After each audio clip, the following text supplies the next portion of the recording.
یا ایہا الانسان ما غرک بربک الکریم۔ رب تبارک و تعالیٰ قرآن میں اعلان فرماتا ہے، اے میرے بندے تو کہاں جا رہا ہے، کس طرف جا رہا ہے، پلٹ کر آ جا، تیرا رب بڑا کریم ہے۔ حضرات محترم، ایک بادشاہ تھا جو مرنا نہیں چاہتا تھا۔ آج ہر ایک انسان اسی میں لگا ہوا ہے نا کہ ہم مر نہ جائیں، ہم مر نہ جائیں۔ ایک بادشاہ تھا جو مرنا نہیں چاہتا تھا، اس نے تمام طبیبوں کو بلایا اور بلانے کے بعد میں طبیبوں سے کہا کہ کوئی ایسا اپائے کرو کہ ہم قیامت تک مرے نہیں بلکہ ہم زندہ رہیں۔ طبیبوں نے بتایا کہ فلاں ملک کے اندر پہاڑی پر ایک ایسی جڑی بوٹی ملتی ہے جس کے اندر آب حیات ہے، اور اس کو کھا لیں گے آپ تو آپ نہیں مریں گے، نہ آپ کی جوانی ختم ہوگی۔ حضرات اتنا سنتے ہی فوراً اس بادشاہ نے 4-5 وزراء کو تیار کیا اور اس نے اس ملک بھیجنے کو کہہ دیا۔ جب وہ ملک بھیجا اور روانہ کر دیا، جا کر کے وہاں پر بادشاہ کو سلام کیا اور بادشاہ کو سارا حال بتایا۔ وہاں کے بادشاہ سے کہا کہ ہمارے بادشاہ مرنا نہیں چاہتے، اور انہوں نے کہا ہے کہ جا کر کے جڑی بوٹی لے کے آؤ جو کہ آپ کے ہاں پہاڑی پر موجود ہے، تو ہم وہ جڑی بوٹی لینے آئے ہیں، آپ اس کا انتظام کر دیجئے۔ حضرات محترم، جب وزراء کی بات سنی تو بادشاہ نے فوراً سپاہیوں کو بلایا اور 5 وزراء کو گرفتار کروا لیا۔ گرفتار کروانے کے بعد میں ایک پہاڑی کے کھوہ میں لے جا کر کے قید کر دیا اور ان کو حکم دیا کہ سنو، جب تک یہ پہاڑی ٹوٹ کر کے 2 نہیں ہو جائے گی تم یہاں سے آزاد نہیں ہوں گے۔ اللہ اکبر۔ اب جب وہ پہاڑی کے اندر قید کر دیے گئے، یہاں تک کہ کوئی نکلنے کا امکان نہیں، آخر جائیں تو کہاں جائیں۔ حضرات محترم کہ جو ہے وہاں سے نکلنے کا کوئی چارہ نہیں بنا، یہاں تک کہ ان کو موت نظر آنے لگی۔ اب اس موت کے منظر جب نظر آنے لگے تو صرف اللہ یاد آنے لگا، گریہ وزاری میں مشغول ہو گئے کہ اے بارے الہ،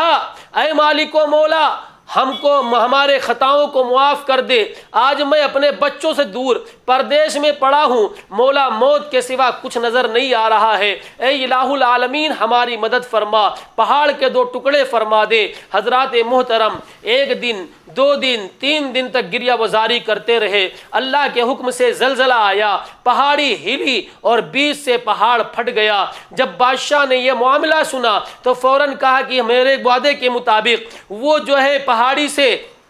ٹوٹ گئی ہے، اب ان کو آزاد کیا جائے گا۔ آزاد کروا کے لے کر کے آئے۔ اب جب سپاہیوں نے بادشاہ کے سامنے پیش کیا تو انہوں نے کہا کہ جو ہے دیکھیے جو میں نے وعدہ کیا تھا وہ وعدے پر قائم ہو جاؤ، میں تم کو آزاد کرتا ہوں۔ حضرات محترم جب بادشاہ نے آزاد کر دیا کہ جاؤ، لیکن جانے سے پہلے کہنے لگا کہ سنو سنو، جاؤ بادشاہ کو میرا سلام کہنا اور بادشاہ کو کہہ دینا کہ جو ہے جو تمہارے سامنے معاملہ پیش آیا ہے وہ معاملہ بھی اس سے بیان کرنا، اور اس کو ایک بات بتا دینا کہ اے بادشاہ سن، جو اگر تو نیک، جب یہاں پر 5 لوگوں کی دعا میں یہ تاثیر ہے کہ جب اللہ تبارک و تعالی پہاڑ کو پھاڑ سکتا ہے تو بتاؤ جب جو ہے 2 کروڑ کی آبادی والا جو ہے ملک جس کا تو بادشاہ ہے، جو اگر تو صحیح سالم رہا، سچا رہا، نیک ارادے والا اچھا رہا، تیرا دل صاف رہا، 2 کروڑ کی عوام جب دعا دے گی